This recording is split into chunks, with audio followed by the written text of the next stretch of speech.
कल जो क्वेश्चन आए थे वो सब हम लोगों ने पढ़ लिए। आज कुछ इम्पोर्टेंट फैक्ट हैं वो भी जो एग्ज़ाम के दृष्टिकोण से ज़्यादा महत्वपूर्ण है। एक क्वेश्चन है जो पूछा जा सकता है आपसे कि उत्तराखंड में यूनिटी मॉल कहाँ बनाया जाएगा।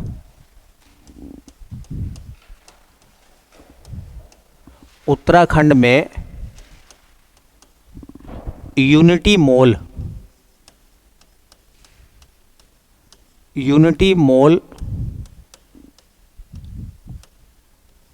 बनाया जाएगा।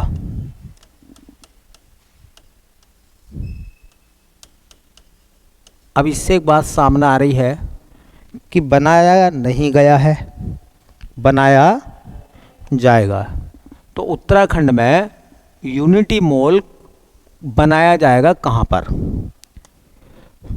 तो आपको ये पता करना है, ये बताना है कि ये जो शब्द मैंने लिखा है यूनिटी मॉल वो जगह होती है जहाँ एक ही छत के नीचे आप लगभग हर प्रकार की शॉपिंग कर लेते हैं।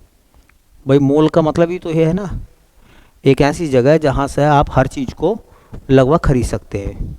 तो ये यूनिटी मॉल उत्तराखंड में कहाँ बनाया जाएगा ये सरकार ने बता दिया है। इसका निर्माण होगा हरिद्वार ज़िले में, और हरिद्वार ज़िले में भी कहाँ होगा, ज्वालापुर में। तो ये यूनिटी मॉल कहाँ बनाया जाएगा, किस स्थान पर बनाया जाएगा, तो वो है ज्वालापुर। ज्वालापुर, और ज्वालापुर तो हरिद्वार ज़िले में आता है ना, ज्वालापुर हरिद्वार ज़िले में आता है। तो हरिद्वार ज़िले के ज्वालापुर में यूनिटी मॉल बनेगा। अब सवाल ये है कि ये यूनिटी मॉल का मतलब क्या है। भाई अगर मैं हिंदी में कहूँ यूनिटी मतलब एकता मॉल है, तो इसमें ये बताया गया है कि इस मॉल के अंदर हर प्रदेश की जो शॉप है, दुकान है, वो देखने के लिए मिलेगी। हर प्रदेश की शॉप यहाँ पे दुकान जो है वो देखी जाएगी इस मॉल के अंदर। प्रदेश की शॉप का मतलब यह है कि जो हस्तकलाएं हैं, जो कारागिरी लोग करते हैं, ठीक है, तो वो कारागिरी, जैसे उत्तर प्रदेश की भी एक शॉप उसी मॉल में खुली, तो उत्तर प्रदेश में हस्त शिल्प की जो भी कारागिरी होती है वो सामान इस मॉल के अंदर आपको मिल जाएगा।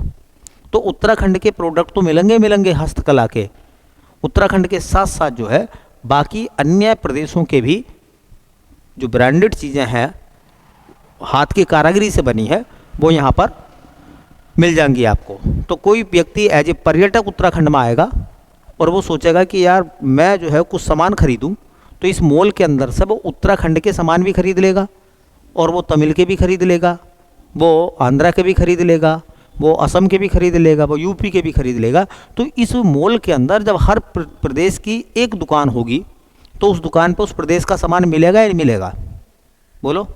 तो इससे पर्यटक जो होंगे, जो उत्तराखंड में आएंगे, वो एक ही मॉल के भीतर से हर स्टेट के प्रोडक्ट को खरीद सकते हैं, ठीक है, एक ही छत के नीचे। तो यूनिटी मॉल का मतलब ये हो गया, ठीक है। तो इसकी खास बात क्या है, इसकी खास बात ये है बेटा, हाँ, इस मॉल में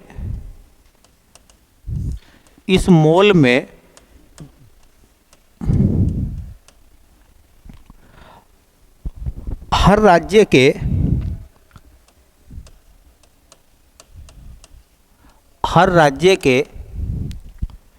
मशहूर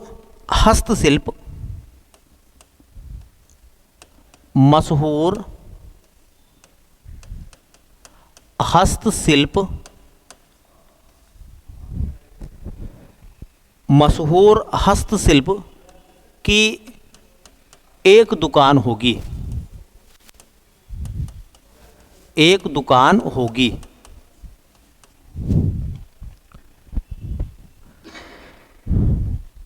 तो जो भी स्टेट हैं, हर स्टेट की इसमें एक दुकान होगी, और उस स्टेट का जो हस्तशिल्प का प्रोडक्ट है वो वहाँ पर मिल जाएगा, ठीक है। तो इससे क्या फ़ायदा मिलेगा, इससे पर्यटक जो होंगे, हाँ, उनको सुविधा मिलेगी या नहीं मिलेगी, ठीक है। जो भी हस्तशिल्प की ब्रांडेड चीज़ें हैं वो आपको यहाँ मिल जाएंगी इसी मॉल में। तो इस मॉल का नाम इसी वजह से रखा गया है यूनिटी मॉल, एकता मॉल। ठीक है। अच्छा, कोई बताएगा कि उत्तराखंड के इस समय वित्त मंत्री कौन है? प्रेमचंद्र अग्रवाल। ये इंफॉर्मेशन उन्हीं के द्वारा दी गई थी। ठीक है। तो उत्तराखंड के जो वर्तमान वित्त मंत्री हैं उनका नाम क्या है? प्रेमचंद्र अग्रवाल। यूके के वित्त मंत्री। ऐसी चीज़ें मिनिस्ट्री की आ जाती हैं, मंत्रालय पूछ लेते हैं।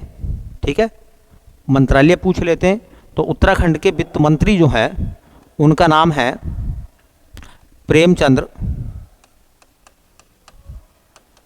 प्रेमचंद्र अग्रवाल।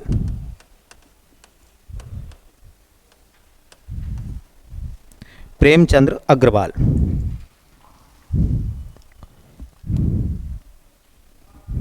ठीक है। चलिए, ये बात जानकारी आपको समझ में आई इस मूल के बारे में। एक दूसरा इंपॉर्टेंट क्वेश्चन है और वो कुछ अलग अंदाज में पूछा जाएगा। मैं बताता हूँ क्वेश्चन क्या बनेगा। देखिए, उत्तराखंड की विद्युत व्यवस्था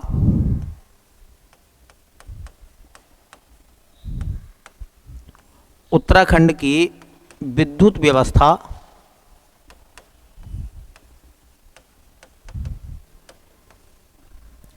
और पावर ट्रांसमिशन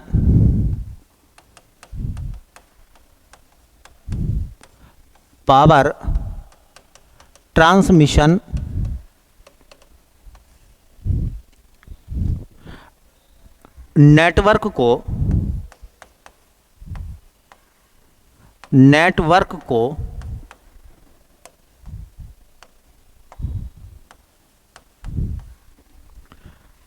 मजबूत बनाने के लिए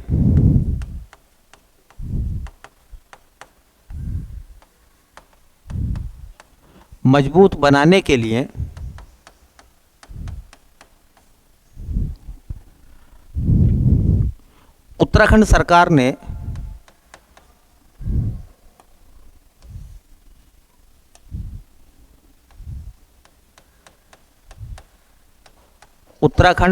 ने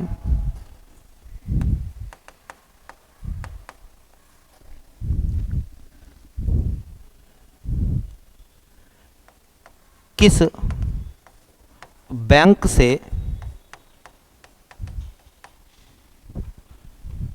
ऋण लिया है? ये क्वेश्चन कई रूप में पूछा जाएगा। किस बैंक से ऋण लिया है उत्तराखंड सरकार ने?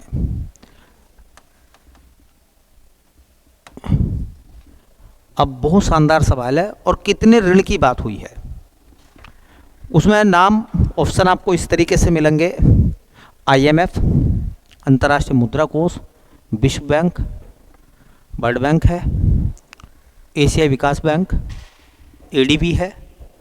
ऑप्शन चौथा हो जाएगा RBI, मतलब भारतीय रिजर्व बैंक है। ऐसे ऑप्शन होंगे। उत्तराखंड में बिजली की व्यवस्था को बढ़िया करने के लिए, मजबूत करने के लिए और ट्रांसमिशन, पावर ट्रांसमिशन का मतलब वही तारवार जो फैलाए जाते हैं, ट्रांसमिशन उसी को तो कहते हैं, पावर का ट्रांसमिशन हो रहा है। तो उसके लिए, उस नेटवर्क को मजबूत करने के लिए उत्तराखंड सरकार ने एक बैंक के साथ में MOU साइन किया था, मतलब उससे कर्जा लिया है।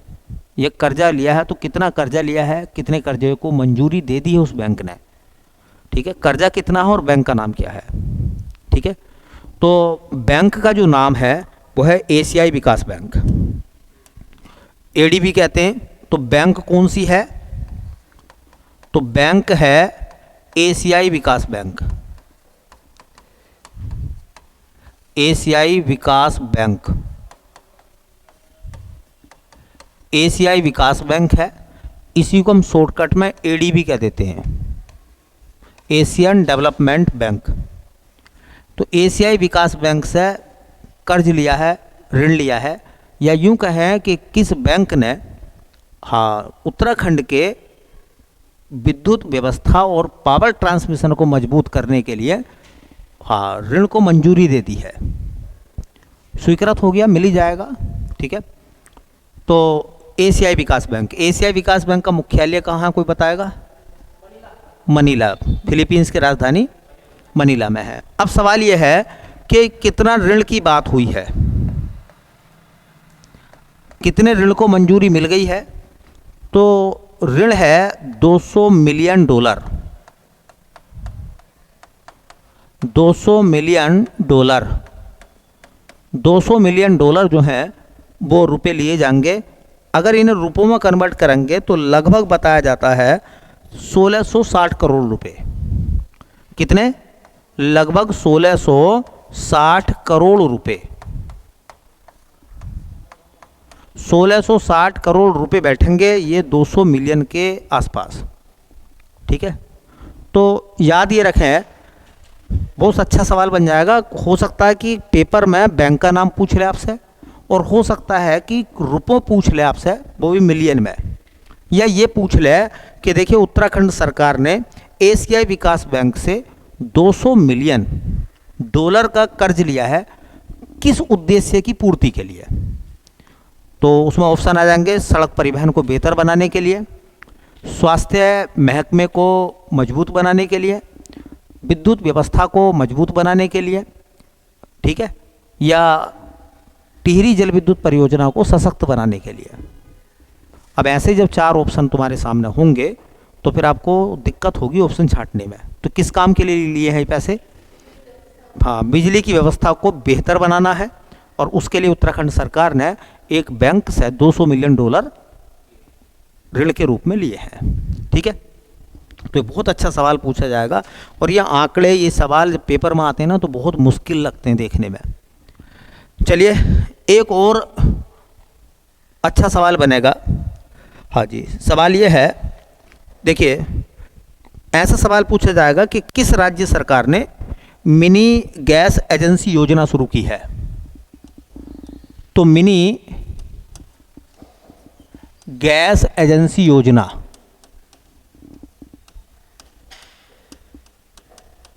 मिनी गैस एजेंसी योजना, अभी किस राज्य सरकार ने इसको शुरू कर दिया है, लॉन्च कर दिया है, ठीक है। तो कौन सी राज्य सरकार है जिसने इसको शुरू करा है, या किस राज्य में योजना शुरू हुई है? तो राज्य हो जाएगा हमारा उत्तराखंड। कौन सा राज्य हो जाएगा? उत्तराखंड। एक सवाल बहुत शानदार बनेगा। देखो पहले मैं आपको थोड़ी सी जानकारी मौखिक बता दूं, क्या है लिख लेंगे अभी हम लोग, पहले समझिए।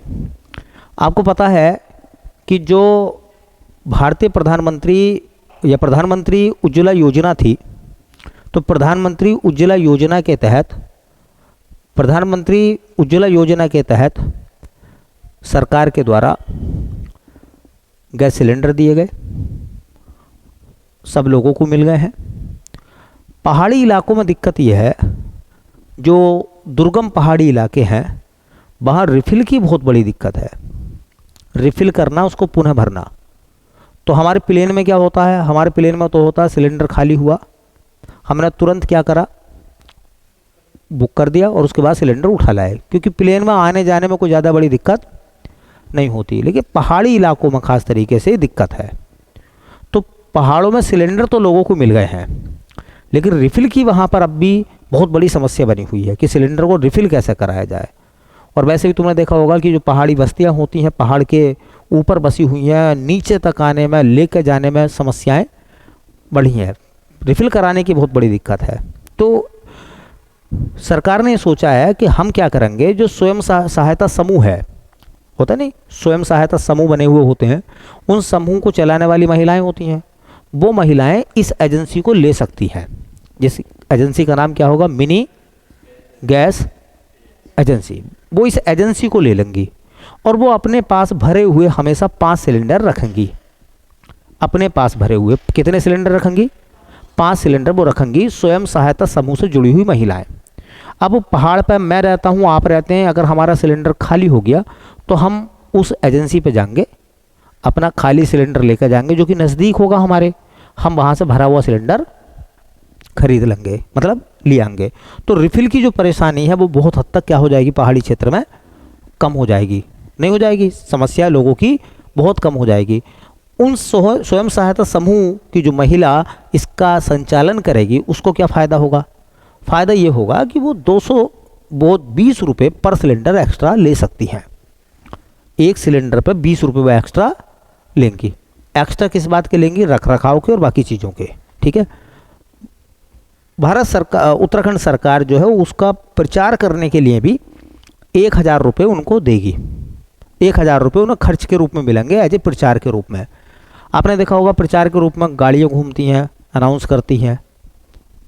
प्लेन में तुमने देखा होगा अब, है ना, गाड़ियों में सिलेंडर रख रख के वो आपके घर तक पहुँचा कर आते हैं। ठीक है। तो ये सब काम जो है इस योजना के तहत किया जाएगा। तो पहला तो आपको ये समझ में आया होगा कि जो मिनी गैस एजेंसी योजना है वो किस राज्य सरकार ने चलाई है? उत्तराखंड सरकार ने चलाई है। अच्छा, सवाल ये बनेगा, उत्तराखंड सरकार ने चलाई तो है, उसके किस विभाग ने इसको चलाया है? विभाग का नाम ज़्यादा इम्पोर्टेंट है। तो विभाग का नाम है बेटा ग्राम्य विकास विभाग। ग्राम्य विकास विभाग। ग्राम्य विकास विभाग ने इस योजना को लॉन्च करा है। सवाल यह है कि इस योजना का संचालन कौन करेगा? तो इस योजना का संचालन कौन करेगा? तो अभी मैंने बोला है आपको, स्वयं सहायता समूह से जुड़ी महिलाएं। स्वयं सहायता समूह से जुड़ी महिलाएं। जुड़ी महिलाएं, स्वयं सहायता समूह से जुड़ी हुई महिलाएं जो है इसका संचालन करेंगी। और जो महिलाएं इस एजेंसी को लेंगी उन महिलाओं को क्या कहा जाएगा? तो स्वयं सहायता समूह से जुड़ी महिलाएं इसका संचालन करेंगी। इसका संचालन करेंगी। इसका मतलब समझिए, यह एजेंसी उन्हीं महिलाओं को मिलेगी जो महिलाएं स्वयं सहायता समूह से जुड़ी हुई हैं। सबको एजेंसी नहीं मिलेगी ये। ठीक है।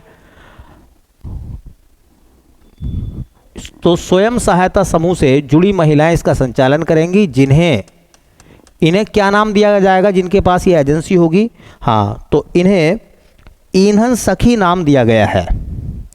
इन्हें ईंधन सखी नाम दिया गया है। नाम दिया गया है। तो अब हिसाब लगा लो आप कि भाई ये क्वेश्चन बन सकता है। क्वेश्चन ये बनेगा कि मिनी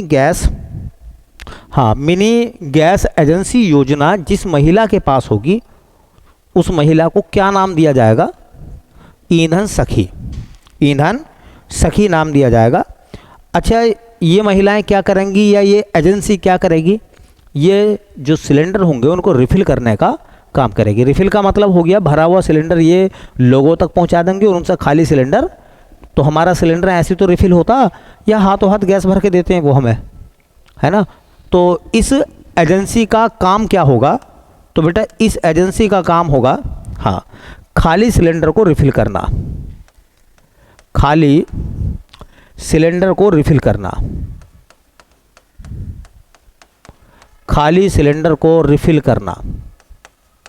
रिफ़िल करना। खाली सिलेंडर को रिफ़िल करना इनका, हाँ, काम होगा। खाली सिलेंडर को क्या करना है? इन्हें रिफ़िल करके देना है। मैंने बताया कि जो ईंधन सखी होंगी उन्हें एक सिलेंडर के कितने रुपए एक्स्ट्रा मिलेंगे? वो 20 रुपये अतिरिक्त चार्ज लगा सकती हैं। अच्छा, ये जो एजेंसी होगी ये कितने सिलेंडर अपने पास रख सकती है? हर समय इनके पास में भरे हुए 5 सिलेंडर होंगे। कितने? 5, क्योंकि पहाड़ों पर गांव भी जो होते हैं ना छोटे होते हैं।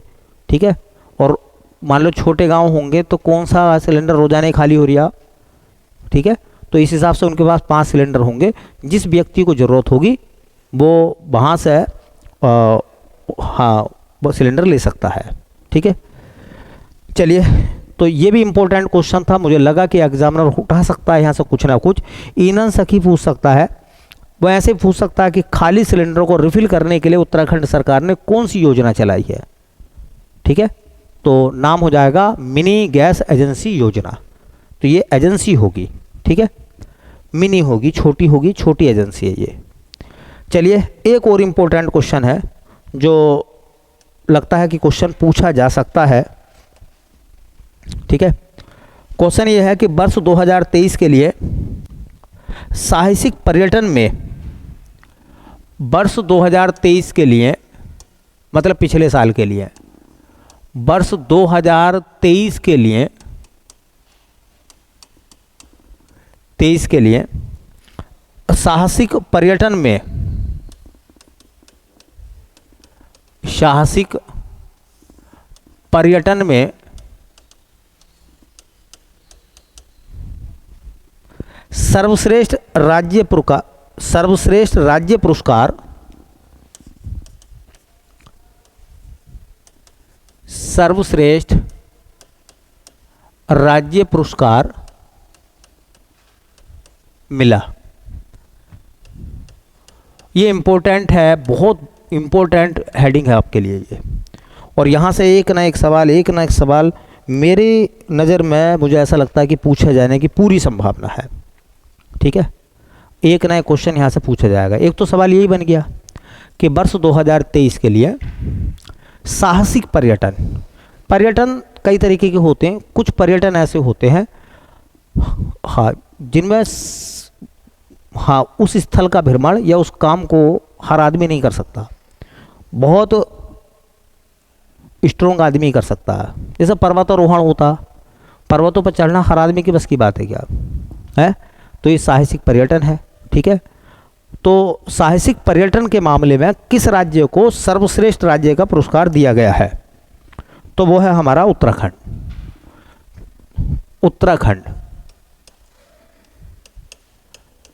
उत्तराखंड है। और बड़ा शानदार सवाल बनेगा यहाँ से जो आपसे पूछा जाएगा कि बताइए किस राज्य को वर्ष 2023 का साहसिक पर्यटन राज्य पुरस्कार दिया गया है। बोलो तो नाम क्या आएगा? उत्तराखंड। अब क्यों दिया गया है उसको थोड़ा सा हम देखते हैं। देखो, इस पर्यटन से जुड़े हुए कुछ इंपॉर्टेंट क्वेश्चन हैं जो एग्जामिनर हमसे मालूम करेगा। एक क्वेश्चन तो यही बन गया। एक क्वेश्चन ये है इसी से जुड़ा हुआ, देखो, हाँ, उत्तराखंड में पहली बार पैराग्लाइडिंग,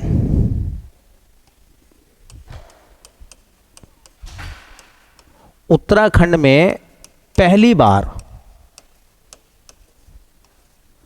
उत्तराखंड में पहली बार पैराग्लाइडिंग,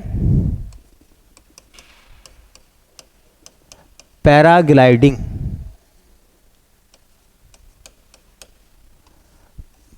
पैराग्लाइडिंग एक्रो फेस्टिवल का आयोजन हुआ। Paragliding acro festival, acro festival का आयोजन हुआ।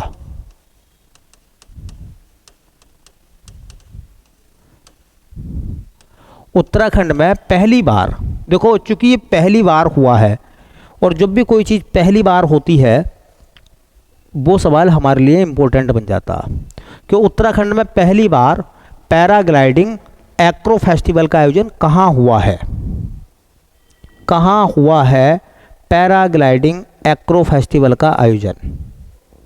ठीक है, तो कहाँ हुआ है जब सवाल ये पूछा जाएगा तो ये हुआ है बेटा टिहरी झील में। कहाँ हुआ है? टिहरी झील में हुआ है। टिहरी झील में, वही रामतीर्थ सागर जलाशय जिसको टिहरी झील भी कहते हैं। नाम है इसका paragliding acro festival. Paragliding acro festival, अगर गूगल पे जाकर देखोगे फ़ोटो वोटो तो कुछ थोड़ी सी जानकारी आपको एक्स्ट्रा भी मिल सकती है।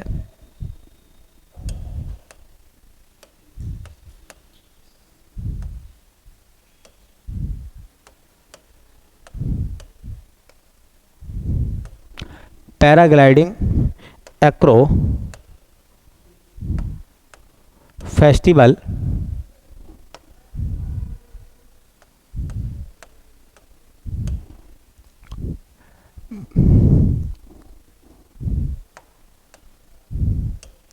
उत्तराखंड।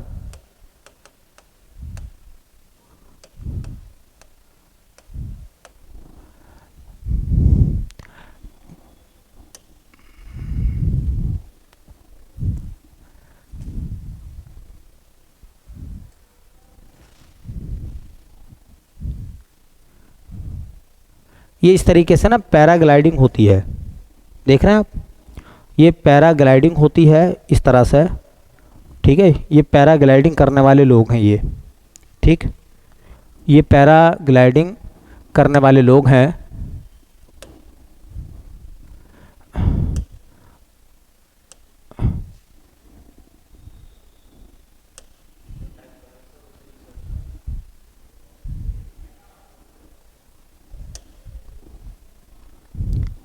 इसी टाइप से है, ठीक है, छोड़ो अभी देखते हैं। वो एक्रो उसमें लिखना था हमें।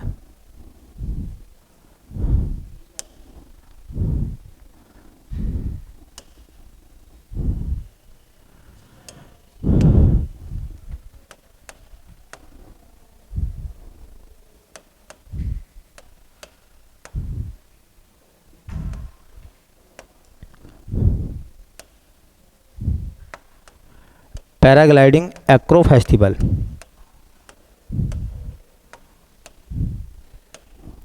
उत्तराखंड।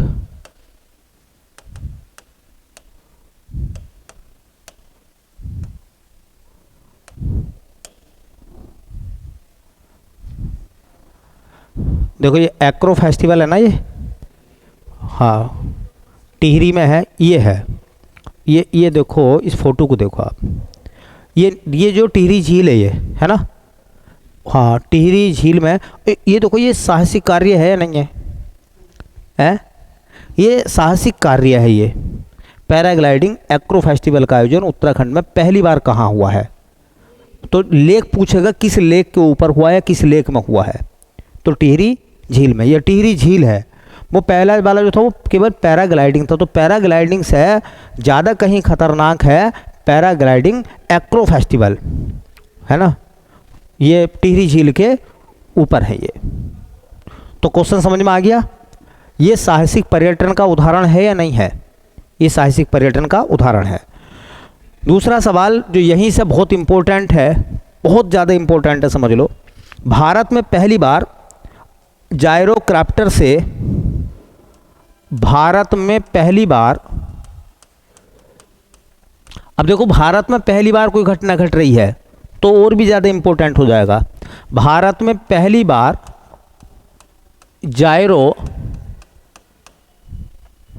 जायरोक्राफ्टर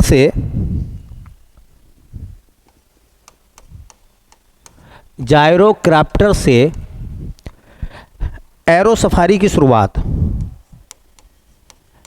एरो सफारी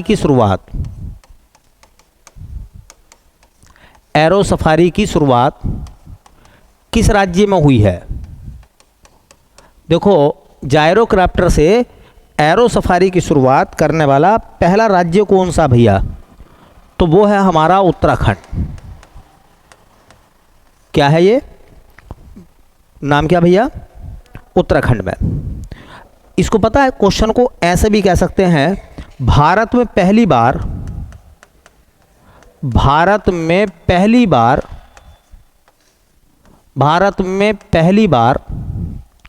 हिमालयी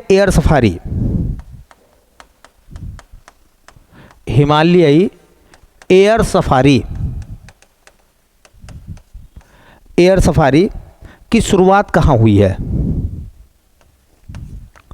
एयर सफारी की शुरुआत कहाँ हुई है? तो ये एयर सफारी भी शुरू हुई है कहाँ? उत्तराखंड में।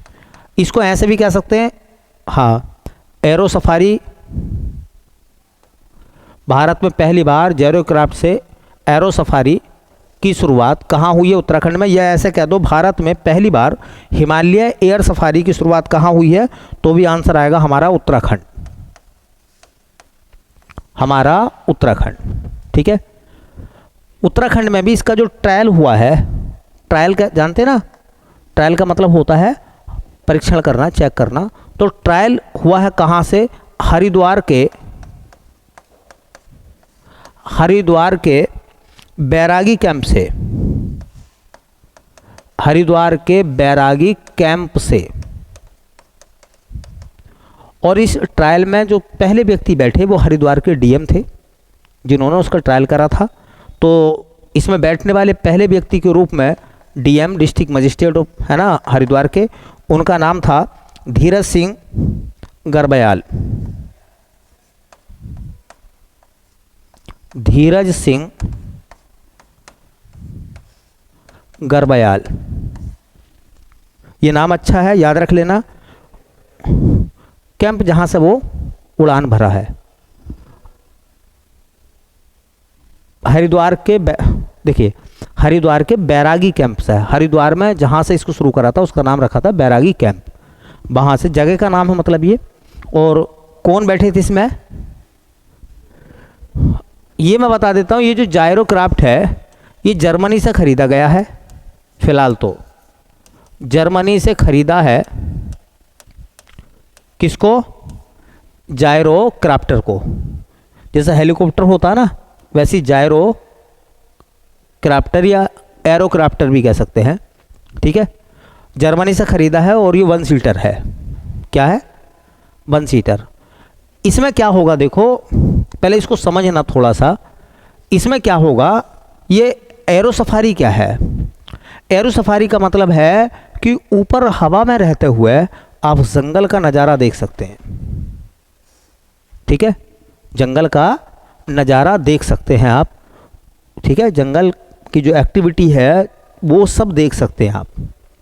और ये क्योंकि ये पर्यटक जो लोग होते हैं जो पर्यटन के लिए फेमस होते हैं वो सब इसका लुत्फ़ उठाएंगे फिर, ठीक है। तो ये जो जायरोक्राफ्टर है वो उत्तराखंड ने शुरू करा है। मैं एक चित्र भी आपको दिखा दूं जो जायरोक्राफ्टर का है।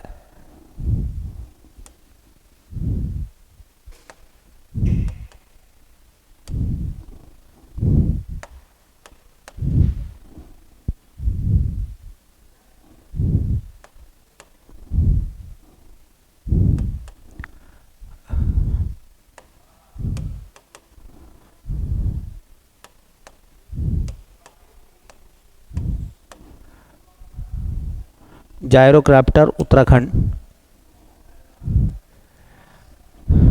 ये किस तरीके की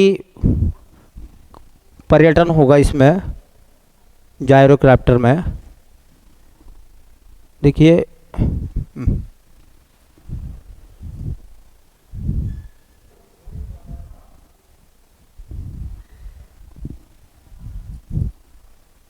चलो मैं आपको बताता हूँ क्या है इसमें।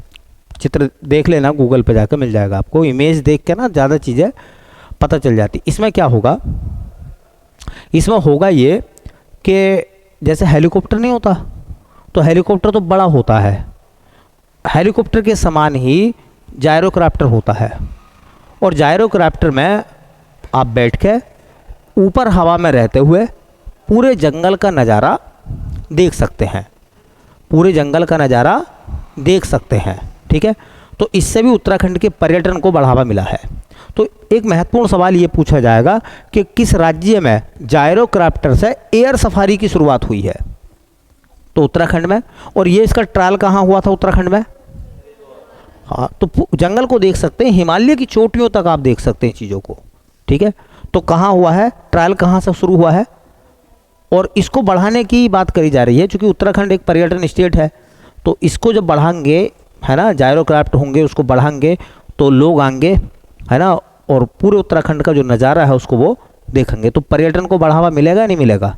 पर्यटन को बढ़ाने के लिए तो जितने भी साहसिक, है ना, पर्यटन हैं या हुए हैं 2023 में, वो सबके सब कहाँ हुए हैं?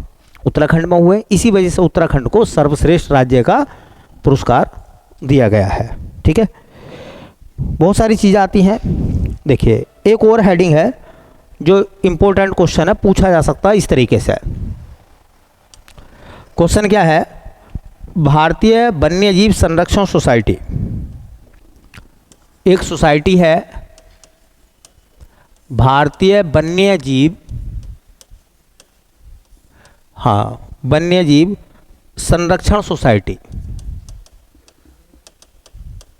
संरक्षण सोसाइटी। पहले तो मैं इसकी बेसिक बात बता दूं कि इस सोसाइटी की जो स्थापना हुई थी वो स्थापना हुई थी बेटा 1994 में, और इसका जो हेडक्वार्टर है, मुख्यालय, वो है नई दिल्ली में। नई दिल्ली में इसका हेडक्वार्टर है इस सोसाइटी का। देखिए इसने क्या करा है, वर्ष 2023 में मानव वन्यजीव संरक्षण, मानव वन्यजीव संघर्ष, मानव वन्यजीव संघर्ष की रिपोर्ट दी है। अब इस लाइन को समझना कि मानव वन्यजीव संघर्ष क्या होता है। आपने देखा होगा जंगली जानवर जब रिहायशी इलाकों में आ जाते हैं तो वो खूंखार हो जाते हैं, क्योंकि कहीं ना कहीं उनकी निजता भंग होती है। ये नहीं होती। एक जानवर जंगल में हिंसक कम होगा, लेकिन एक जानवर अगर रिहायशी इलाकों में आ जाए तो वो ज़्यादा हिंसक हो जाएगा। और हिंसक की वजह भी यही होगी क्योंकि उसे लोग जो है ना परेशान करते हैं। वैसे तो आपको पता है कि वन्य जीवों का इलाका बहुत बड़ा है, लेकिन इंसान ने अपने उद्देश्यों को पूरा करने के लिए जंगल को ख़त्म करना शुरू कर दिया है। और जब जंगल कटते चले गए तो उनके आवास उजड़ गए। अब उन्हें सीमित एरिया ही मिला है जंगली जानवरों को। तो ये जंगली जानवर कभी कभी क्या करते हैं, ये जंगल से बाहर आ जाते हैं। जैसे तुमने देखा होगा कि अखबारों में आता है कि तेंदुआ वहाँ देखा गया। उस तेंदुए को, भाई तेंदुआ अगर देख लिया है या तेंदुए ने देख लिया है तो तेंदुआ फिर हमलावर हो जाता। तो इसे कहते हैं मानव वन्यजीव संघर्ष।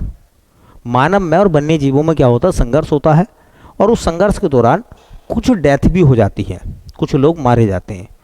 तो वर्ष 2023 में मानव वन्य जीव संघर्ष जो हुए हैं उनमें उत्तराखंड के कितने लोगों की डेथ हुई है ये आपको बताना है।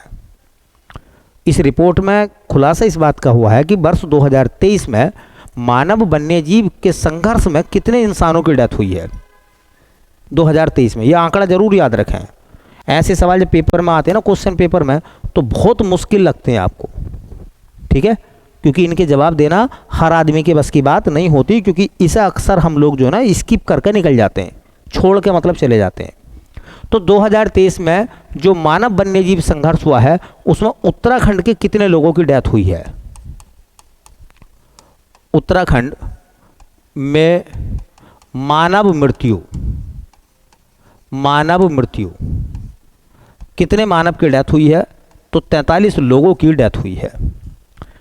बहुत बार ऐसा भी होता है कि वन्य जीवों को लोग मार देते हैं, बोलो, और बहुत बार ऐसा होता है वन्य जीव जो हैं वो मानव की हत्या कर देते हैं, ठीक है। और ये किसकी वजह से होता है, ये वजह होती है अपनी अपनी आवश्यकताओं की पूर्ति करना, ठीक है। और जंगली जानवरों के जो हिस्से हैं उन हिस्सों को हमने ख़त्म कर दिया है, लगभग समेट दिया, मतलब जंगलों को हमने सिमेट दिया है। तो फिर उनके घरों दे, उनके आवास, उनकी जो निजता है वो कहीं ना कहीं भंग हुई है, नहीं हुई है। इस वजह से वो जानवर जो ना हिंसक हो गए हैं। आपने भी देखा होगा कि जब इंसान को इंसान भी परेशान करना शुरू कर देता है ना, लोग पागल कहना शुरू कर दें किसी भी आदमी को, बच्चे उसके पीछे शोर मचाना शुरू कर दें अच्छे आदमी के पीछे, तो उसका व्यवहार भी पागलों जैसा ही हो जाता। वो कभी कभी बच्चों को मारने भागता, कभी बच्चों को गालियाँ देता, कभी बच्चों के ऊपर पत्थर मारता है। भाई एक अच्छे आदमी को लोग पागल कहने लगे और बच्चे हो करते उसके पीछे पड़ जाओ, तो बताइए वो आदमी हिंसक हो जाएगा नहीं हो जाएगा, वो चिड़चिड़ा भी हो जाएगा और उसकी एक्टिविटी सेम वैसी हो जाएंगी जैसी वो लोग बता रहे हैं आप कि पागल है ना। लेकिन पागल किस वजह से हुआ है, इसी प्रकार से जब जंगली जानवर रिहायशी इलाकों में आ जाते हैं ना, तो वो सामान्य जंगल के मुकाबले ज़्यादा कहीं कैसे हो जाते हैं, हिंसक हो जाते हैं, मानव के खिलाफ हो जाते हैं। फिर दूसरी बात एक ये भी होती होगी कि जो जंगल से उनकी ज़रूरतें पूरा होती होंगी वो रिहायशी इलाकों में थोड़ी हो रही पूरी, इसलिए अपनी भूख को मिटाने के लिए भी वो शिकार की खोज में रहते होंगे, ठीक है। चलिए बाकी जो है देखेंगे फिर। और ये अच्छे हेडिंग है, इनको तैयार कर लेना, एग्जाम में पूछे जाएंगे।